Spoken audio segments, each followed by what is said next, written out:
चलिए जानते हैं आज के देश और दुनिया की सिलेक्टेड काम की और महत्वपूर्ण बड़ी खबरों को फटाफट अंदाज में। गरीबों को मोदी सरकार का न्यू ईयर गिफ्ट, 81.3 करोड़ लोगों को पूरे साल मिलेगा मुफ्त राशन। मोदी सरकार का बड़ा फैसला, वन रैंक वन पेंशन योजना में किया गया रिवीजन, अब 25 लाख लोगों को होगा लाभ। राहुल गांधी कौन सी दवा खाते हैं जो इतनी ठंड में भी पहनते हैं टी शर्ट, हरियाणा के कृषि मंत्री ने ली चुटकी।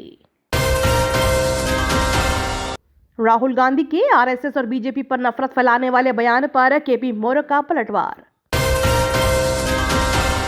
अमित शाह, मातृभाषा में शिक्षा से छात्रों की सोचने, तर्क करने, विश्लेषण करने की क्षमता बढ़ेगी। शाह ने कहा कि कोई व्यक्ति मूल सोच तभी रख पाता है जब विचार करने का विषय उसकी मातृभाषा में पढ़ाया जाता है और नई शिक्षा नीति बच्चे की कला और संगीत आदि क्षमताओं को एक मंच प्रदान करने में मदद करेगी।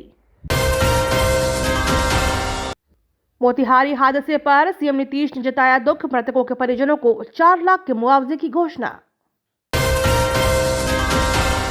सीएम गहलोत ने किसानों पर किया बड़ा दावा, कहा 22 लाख किसानों के ऋण किए गए माफ। भरतपुर में एक कार्यक्रम में सीएम अशोक गहलोत ने अपनी सरकार की उपलब्धियां बताते हुए कई दावे किए। इस दौरान उन्होंने 693 करोड़ रुपए की विकास परियोजनाओं का शिलान्यास भी किया। क्रिसमस से पहले केंद्र सरकार की बड़ी सौगात, ओआरओपी का बढ़ाया दायरा, अब 25 लाख पेंशनर्स को मिलेगा फायदा। केंद्र सरकार ने राज्यों को लिखी चिट्ठी, कहा ऑक्सीजन और वेंटिलेटर की ना हो कमी। नक्सल पीड़ित बच्चों के स्कूलों में अब 10वीं तक होगी पढ़ाई, केंद्र सरकार ने दी मंजूरी। नक्सल पीड़ित एवं अभिवंचित वर्ग के परिवारों के बच्चों, अनाथ एवं एकल माता पिता के बच्चों के लिए संचालित नेताजी सुभाष चंद्र बोस आवासीय विद्यालयों में अब 10वीं कक्षा तक पढ़ाई होगी। केंद्र ने इन 26 स्कूलों को अपग्रेड करने के राज्य सरकार के प्रस्ताव पर अपनी स्वीकृति प्रदान की है। केंद्र सरकार ने बायोटेक इंट्रानेजल कोविड वैक्सीन को दी मंजूरी, बूस्टर डोज के तौर पर लगवा सकेंगे। कोरोना के केसेस फिर से बढ़ने लगे हैं, ऐसे में केंद्र सरकार ने देश में सतर्कता बढ़ा दी है। साथ ही भारत बायोटेक की इंट्रानेजल कोविड वैक्सीन को मंजूरी दे दी है। नववर्ष 2023 में केंद्र सरकार से मिलने वाली है बड़ी खुशखबरी, एलपीजी के दामों में होगी भारी कटौती। भारी जनादेश के बाद गुजरात सरकार ने 2030 तक $1 ट्रिलियन की अर्थव्यवस्था का रखा लक्ष्य।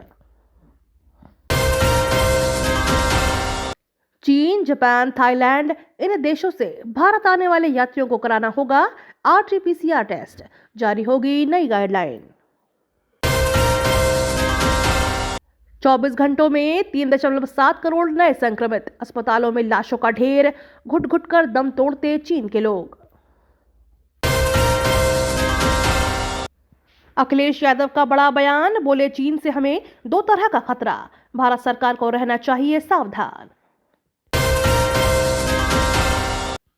यूएस हाउस से यूक्रेन को सहायता पैकेज की मंजूरी, की जाएगी $45 अरब की मदद। रूस बना रहा है इंटरनेशनल स्पेस स्टेशन से अपने यात्रियों को बचाने की योजना। इंटरनेशनल स्पेस स्टेशन में रूसी कैप्सूल सियोन यान में लीक के बाद रूस अपने अंतरिक्ष यात्रियों को वहां से आपात रूप से निकालने की योजना पर काम कर रहा है। रूसी स्पेस एजेंसी ने इस रेस्क्यू यानी बचाव अभियान में एक खाली अंतरिक्ष यान स्टेशन पर भेजकर अपने अंतरिक्ष यात्रियों को सुरक्षित वापस ला सकता है।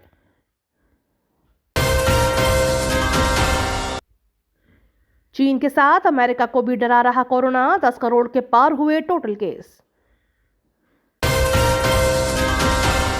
क्रिसमस से पहले रूसी सेना का यूक्रेनी शहर खेरसान पर फिर हमला, 5 की मौत, 35 घायल। डेली ऐसे ही खबरों से अपडेट रहने के लिए चैनल को सब्सक्राइब करके बेल आइकन को दबाना बिल्कुल ना भूलें।